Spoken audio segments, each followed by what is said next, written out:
गांजाची अवैध विक्री करणाऱ्या एका आरोपीला रामनगर पोलिसांनी अटक केली असून पोलिसांनी 15.860 किलोग्राम वजनाचा गांजा आणि इलेक्ट्रॉनिक वजन काट्यासह एकूण 1,60,000 किमतीचा मुद्देमाल जप्त केला।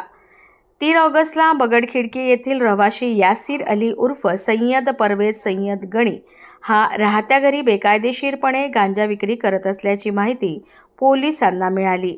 या माहितीच्या आधारे पोलिसांनी छापा मारला। यावेळी घराची झडती घेतली असता 1,60,000 किमतीचा 15.860 किलो गांजा आढळला। चौकशीत यासीर अलीने